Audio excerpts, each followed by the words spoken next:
सुंदरपुर गांव में दो बहनें रहती थीं, जिनके नाम थे सीता और गीता। दोनों का स्वभाव और रूप बहुत अलग था। सीता एक शांत, आज्ञाकारी और मेहनती लड़की थी, जबकि गीता अपनी सुंदरता के कारण सभी का ध्यान आकर्षित करती थी, लेकिन वो घमंडी और अहंकारी थी। सीता घर के सभी कामों को बड़े प्रेम और समर्पण से करती। गीता हालांकि सुंदर होने के बावजूद घर के कामों से बचने की पूरी कोशिश करती। वो अपने रूप को लेकर बहुत घमंड करती। गीता, क्या तुम मुझे साफ सफाई करने में मदद करोगी? मैं? और साफ सफाई? तुम्हारा दिमाग तो ठिकाने पर है। ये घर के काम मुझसे नहीं होंगे, इससे मेरी सुंदरता पर बुरा असर होगा। तुम्हारा रूप कितना साधारण है, तो तुमने अगर ये काम किए भी तो कोई फर्क नहीं पड़ने वाला। रूप तो एक दिन मुरझा जाता है गीता, पर मेहनत और सच्चाई हमेशा बनी रहती है। मुझे खुश रहने के लिए सुंदरता की जरूरत नहीं है। मैं जो हूँ, जैसी भी हूँ, खुश हूँ। तुम्हारी बातें मुझे कभी समझ नहीं आती है सीता। अगर तुम खुश हो तो तुम मुझे क्यों बोल रही हो काम में हाथ बटाने के लिए? ताकि तुम भी ये सब काम सीख सको। देखो, मुझे नहीं सीखनी ये सारी चीजें, समझी? एक दिन एक उत्सव के दौरान एक प्रतियोगिता के बारे में घोषणा की गई। सुनो सुनो सुनो, गांव की सभी महिलाओं के लिए खुशी की बात है। हमारे गांव में एक बहुत बड़ी सौंदर्य प्रतियोगिता आयोजित की गई है। अरे वाह, क्या बात है। और इतना ही नहीं, इस प्रतियोगिता को जज करने के लिए शहर से जाने माने हीरो राजेश कुमार आने वाले हैं। क्या बात है, बढ़िया। और जो महिला प्रतियोगिता जीतेगी उसे राजेश कुमार के साथ उनकी फिल्म में काम करने का मौका मिलने वाला है। ये सुनकर सभी महिलाएं और लड़कियां खुशी से झूम उठी, लेकिन गीता, जो अपनी सुंदरता पर गर्व करती थी, सबसे ज्यादा खुश हुई। उसने ठान लिया कि वो इस प्रतियोगिता में भाग लेगी और जीतकर सभी को अपनी सुंदरता का एहसास कराएगी। साथ ही राजेश कुमार के साथ काम करेगी। पर गीता की ये खुशी झट से फुर्र हो गई जब उसे पता चला कि सीता भी इसमें शामिल हो रही है। वाह, मानना पड़ेगा तुम्हारे आत्मविश्वास को। ना रंग, ना रूप, और चली हो प्रतियोगिता जीतने। गीता, तुम अपनी बड़ी बहन से ये कैसी बातें कर रही हो? तो और क्या करूं बाबा, उसे भी पता है कि वो प्रतियोगिता मुझे जीतनी है। अगर मैं उसमें जीत गई तो मैं राजेश कुमार के साथ काम कर सकती हूँ। हाँ, तो बात क्या है? ये सीता, उसने जानबूझकर इसी प्रतियोगिता में भाग लिया है ताकि वो मुझे हरा सके। मेरी भलाई तो ये देख ही नहीं सकती। जरूर ये वहाँ कुछ न कुछ करके मुझे हरा ही देगी। गीता, साजिशें रचना तुम्हारा स्वभाव है, सीता का नहीं। और तुम्हें अगर तुम्हारी सुंदरता पर इतना ही भरोसा है तो क्या फर्क पड़ता है सीता के होने या ना होने से? मुझे अब इस बात पर और बहस नहीं करनी, और आइंदा अपनी बहन से इस तरह से बात मत करना, ध्यान रहे। दोनों बहनों में लगी आग उनके पिताजी ने फिलहाल के लिए मिटा दी थी। दोनों बहनें तैयारी के साथ प्रतियोगिता में हिस्सा लेने वाली थी। प्रतियोगिता के पहले दिन का आयोजन कुकिंग कंपटीशन के रूप में हुआ। गीता, जो हमेशा अपनी सुंदरता पर ध्यान देती थी, आज पहली बार किचन में खड़ी थी। उसे ये समझ में ही नहीं आ रहा था कि उसे करना क्या चाहिए, जबकि सीता, जो हमेशा घर के कामों में लगी रहती थी, आत्मविश्वास से भरी हुई थी। अरे बाप रे, यहाँ तो एक से बढ़ के एक प्रतियोगी है। मैंने तो कभी किचन में काम किया भी नहीं है, अब मैं ये कैसे करूँगी? जैसे ही कुकिंग की शुरुआत हुई, गीता को अपनी बातों पर यकीन नहीं हुआ। वो सबके सामने थोड़ी घबराई हुई लग रही थी। वहीं सीता ने अपनी साधारण सी पकवान की विधि के साथ शांति से काम करना शुरू कर दिया। गीता ने घबराहट में जल्दी जल्दी पकवान बनाने की कोशिश की, लेकिन उसके पकवान सही से नहीं बने। अंत में जब निर्णायकों का फैसला आया तो सीता के पकवानों ने सबका दिल जीत लिया था। तो दोस्तों, पहले तो मैं बता दूं कि सारे प्रतियोगियों ने काफी मेहनत से पकवान बनाए, लेकिन इस पहले राउंड की विजेता हैं मिस सीता। तालियां। अरे वाह, क्या बात है। सीता का नाम सुनकर गीता नाराज हो गई। आखिर उसे जिस बात का डर था वही तो हो रहा था, लेकिन उसने हार नहीं मानी। उसने अगले दिन के लिए जमकर तैयारी करने की ठान ली। पहले दिन के पहले राउंड से गीता इतनी थक गई थी कि वो घर जाकर चुपचाप सो गई। प्रतियोगिता के दूसरे दिन की शुरुआत हुई। सारे प्रतियोगी बहुत उत्सुक थे, लेकिन गीता आज भी काफी डरी हुई थी। पिछली रात गीता ने अपनी तैयारी को नजरअंदाज कर दिया और जल्दी सो गई। अब उसे इसका पछतावा हो रहा था। अब डरने से क्या होगा, सोने से पहले ये याद नहीं आया। सच, सीता की बात मानकर ये सारी चीजें सीख लेनी चाहिए थी।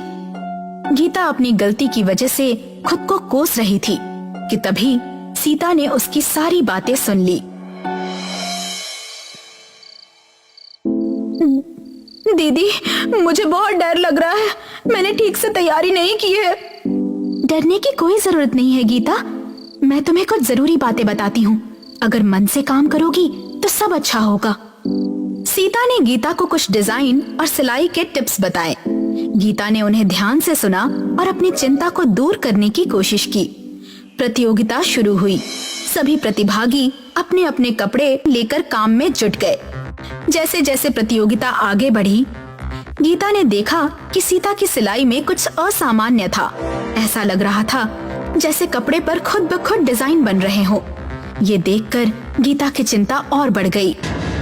दीदी, ये क्या हो रहा है? तुम्हारी सिलाई इतनी परफेक्ट क्यों है? गीता, बस अपना काम करो। कुछ सवालों के जवाब कभी मत पूछो। प्रतियोगिता खत्म हुई। प्रतियोगिता के जज राजेश कुमार ने सारे प्रतियोगियों के डिजाइन देखे। इस बार वो गीता पर भी खुश थे। उन्हें उसकी डिजाइन अच्छी लगी, लेकिन जब उन्होंने सीता की डिजाइन देखी तो वे हैरान रह गए। वो डिजाइन इतनी खूबसूरत और अद्वितीय थी कि सबकी नजरें उसी पर टिक गईं। दोस्तों, लड़ाई तो टक्कर की थी। सबने सच में बहुत ही बेहतरीन काम किया है, लेकिन इस राउंड की विजेता हैं मिस सीता। लेकिन गीता के मन में अभी भी सवाल थे। रात में उसने सीता से फिर पूछा, सीता, सच बताओ, ये सब कैसे हुआ? तुमने जानबूझकर मुझे पुरानी वाली डिजाइन सिखाई ना, ताकि तुम जीत सको? क्या? मैं भला ऐसा क्यों करूं? मुझे हराने के लिए, और क्या? तुम फिर शुरू हो गई। आप तो इसकी वकालत करेंगे ही, लेकिन कल देखना, मैं ही जीतूंगी। कल सौंदर्य राउंड है, उसमें तो तुम मुझे हराने से रही। मिलते हैं कल। गीता कुछ भी करके सीता को हराना चाहती थी। उसने सोशल मीडिया पर ब्यूटी टिप्स खोजना शुरू किया। घंटों की खोज के बाद उसे एक रहस्यमय और अजीब नुस्खा मिला, लाल मिर्च का मास्क। पोस्ट में दावा किया गया था कि इसे लगाने से चेहरे पर तुरंत चमक आ जाती है। ये तो कमाल का नुस्खा लगता है। बस इसे लगाकर सीता को मैं हरा ही दूंगी। गीता ने बिना सोचे समझे इस मास्क को बनाने का फैसला किया। वो रसोई में गई।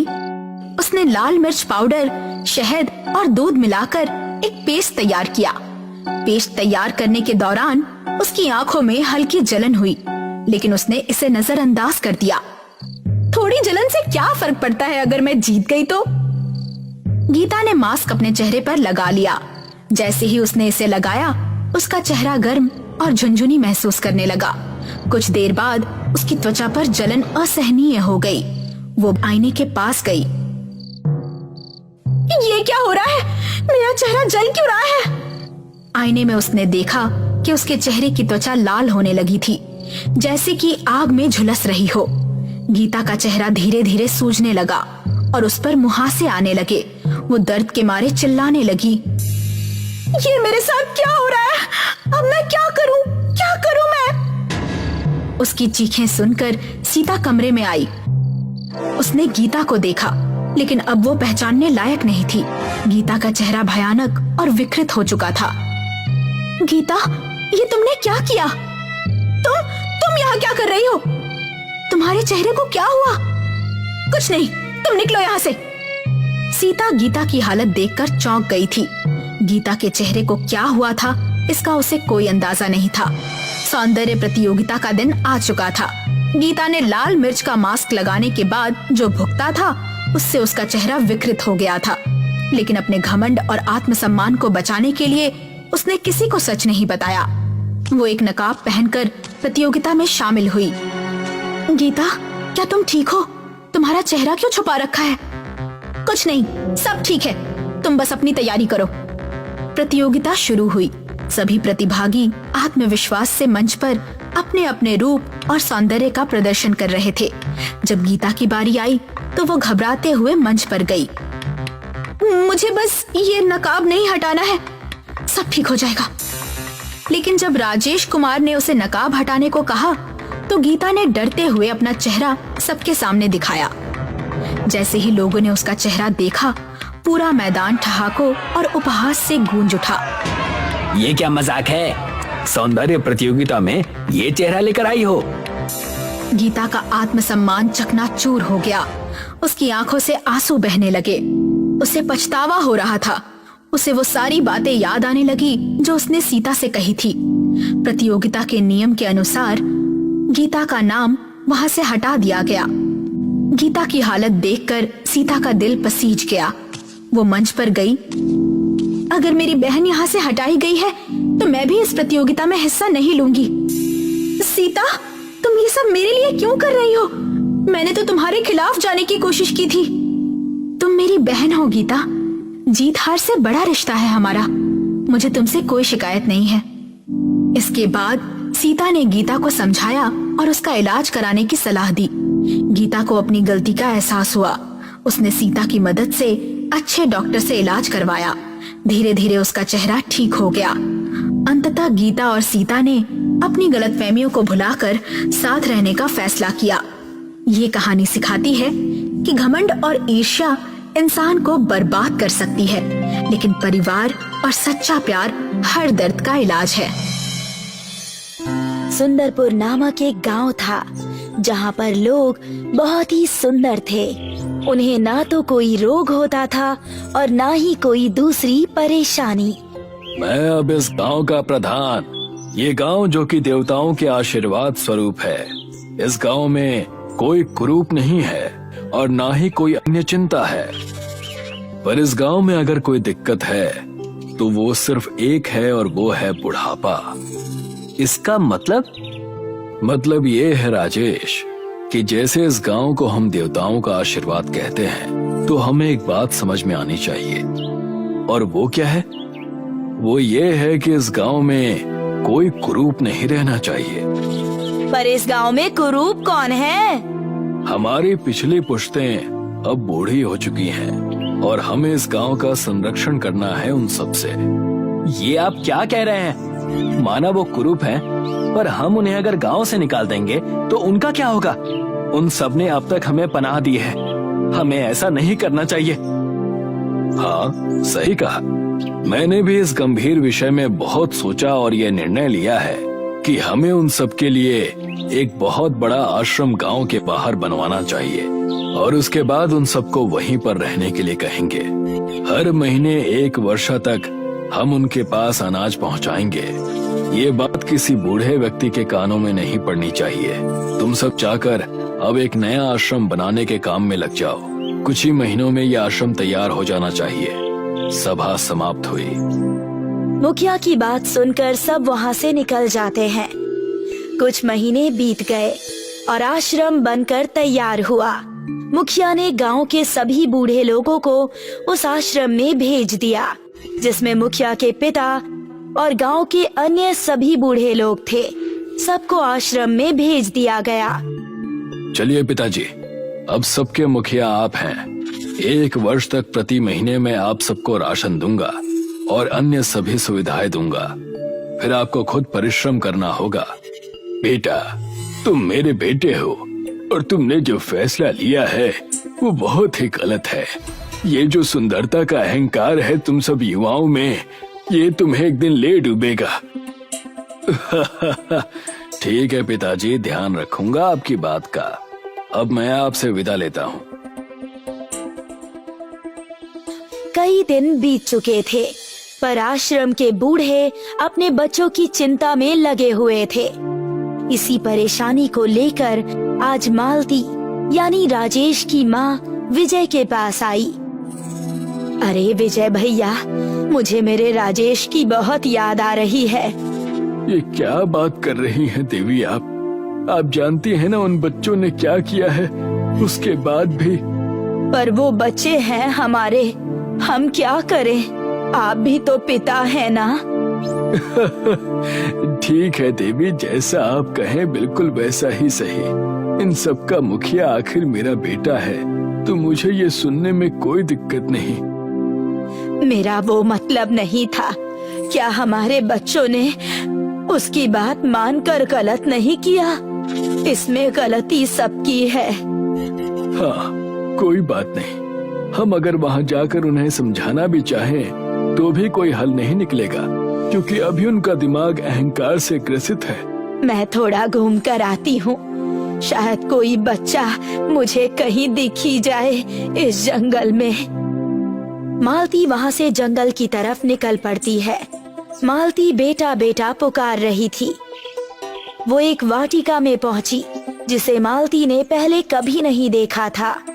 झाड़ियों के पीछे छुपे हुए वहाँ बहुत सारे पौधे थे और गोबर की तरह दिखने वाले कुछ पदार्थ के पौधे हर जगह लगे हुए थे। ये क्या? इतनी बार इस जंगल में घूमी हूँ पर अब तक मैंने इसे नहीं देखा। अभी वहाँ वाटिका में एक देवी प्रकट होती है। प्रणाम देवी जी। मैं इस वाटिका में रहने वाली देवी हूँ जिसके प्रभाव से तुम्हारा गांव सुंदर है और रोगों से दूर है। आपका धन्यवाद देवी जी। आपकी वजह से ही हमारा गांव आज इतना आबाद है। हाँ, लेकिन शायद मेरी वजह से आज उन सब में अहंकार आ गया है और उन्होंने अपने अहंकार में आकर तुम सबको गांव से निकाल दिया है। नहीं, ऐसा नहीं है देवी जी। ये तो हमारे परवरिश में शायद कोई कमी रह गई थी। जो भी कारण हो, पर उसमें भागीदार तो मैं ही हूँ। इसीलिए ये गुप्त वाटिका मैंने तुम्हें दिखाई है। पर ये गोबर जैसा दिखने वाला पदार्थ क्या है?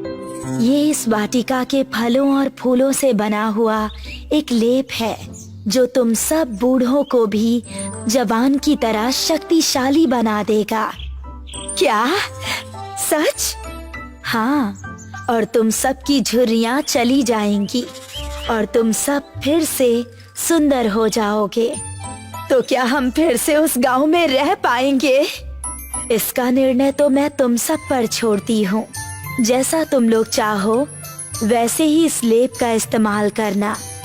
देवी वहाँ से गायब हो जाती है और मालती अपने आश्रम चली जाती है। आश्रम में विजय उसी पेड़ के नीचे बैठे थे। तभी मालती उसके पास जाकर वो लेप दिखाती है। ये देखिए, हमारे सभी दुखों का निवारण। दिखाओ, ऐसा क्या है इसमें जो ये दुखों का निवारण कर देगा? ये तो गोबर जान पड़ता है, लेकिन इसकी सुगंध तो ऐसी है जैसे मानो कई जड़ी बूटियां हो इसमें। पर इनसे होगा क्या? मालती फिर विजय को देवी के साथ हुई पूरी घटना बताती है। ओह, सुंदरता का लेप। हाँ, इसे बस चेहरे पर लगाकर कुछ देर रखना है और फिर जब ये सूख जाए तो निकाल देना है। अच्छा, लेकिन मालती, मैं नहीं चाहता कि इस वजह से हम उस गांव में जाकर जुड़े। इसका मतलब ये है कि अगर हम इसके कारण गांव में गए तो बच्चे कभी कुछ सीख नहीं पाएंगे। हाँ, आप ठीक कह रहे हैं। ठीक है, जैसा आप कहें। अब लाओ, इस लेप को अपने चेहरे पर लगा कर देखते हैं।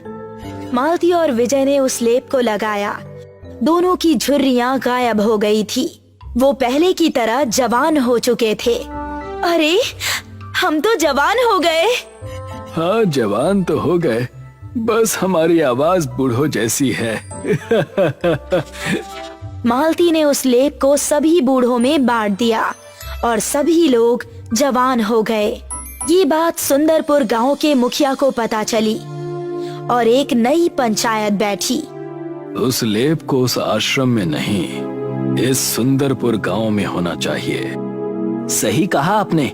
ये सब चमत्कार जरूर उस जंगल में कहीं है। मैंने माँ को वहाँ पर जाते देखा था 2-3 दफा। पहले दिन तो वो वैसी ही बूढ़ी लग रही थी, पर धीरे धीरे उनके चेहरे से सारी झुर्रियां हट गई। चलो हम भी उस जंगल में चलते हैं ताकि वो बूढ़े उसका इस्तेमाल ना कर पाए। हम सब सुंदर युवक और युवतियों के लिए है, ना कि इन बुढ़ों के लिए। सही कहा मुखिया जी। हाँ, चलो उस जंगल की ओर। राजेश आगे बढ़ो और हमें रास्ता दिखाओ। मुखिया और उनकी पलटन जंगल की ओर बढ़ते हैं और वहां पहुंचकर पाते हैं कि वहां कोई वाटिका है जिसमें लेप है जो गोबर की तरह दिखता है। क्या ये वही वाटिका है? हाँ, लगती तो वही है। अब मैंने आँख से तो नहीं देखा था। पर ये तो गोबर की तरह दिख रहा है, क्या इसे लगाना सही होगा? हाँ, लगाओ इसे सब। चारों उसे लगाते हैं और जैसे ही कुछ देर होता है, चारों के चेहरे लेप लगाने की वजह से बूढ़ों के जैसे हो गए। तभी वहाँ पर एक देवी प्रकट हुई। मूर्ख बच्चे, आप कौन हैं? क्या आपने हमें ऐसा बना दिया है? आप ऐसा क्यों कर रही हैं हमारे साथ? तुम जैसे मूर्ख और अहंकारी बच्चे जो अपने माँ बाप को घर से निकालकर आश्रम में रखे, उनके लिए इससे अच्छी और कोई सजा नहीं है। अब जाओ और अपने माता पिता के पास जाकर माफी मांगो, वही माफ करेंगे तुम लोगों को। पर अब हम तो कुरूप हो गए हैं, वो हमें क्यों माफ करेंगे? तुम अब भी नहीं सीखे? अब ये वाटिका यहाँ से गायब हो जाएगी। जाओ और अपने माता पिता से माफी मांगो ताकि वो तुम्हें माफ कर दें। देवी की बात सुनकर सभी अपने माता पिता के पास पहुँचे। बाहर विजय और मालती और कुछ अन्य बूढ़े मुखिया और अन्य बच्चों को देखने लगे। पिताजी, तुम बच्चे भी ना, तुम सब सोच रहे होगे कि कुरूप होने की वजह से हम तुम्हें माफ नहीं करेंगे, पर हमें कोई दिक्कत नहीं है। हर माँ बाप अपने बच्चों से बहुत प्यार करते हैं। लेकिन जिस वजह से तुमने हमें गांव से बाहर निकाल दिया, वो सही नहीं था। हाँ, इसी वजह से हम तुम्हें माफ नहीं कर रहे थे और ना ही तुम्हें समझाने आए। इस घटना के बाद माँ बाप ने अपने कुरूप बच्चों को माफ कर दिया और कुछ महीने बाद प्रकृति के अनुसार वो युवक होने लग गए और बूढ़े फिर से अपनी उम्र के हिसाब से दिखने लगे। बच्चों को ये सिखाना चाहिए कि माँ बाप का प्यार रूप या कुरूप से नहीं होता, वो तो निस्वार्थ होता है।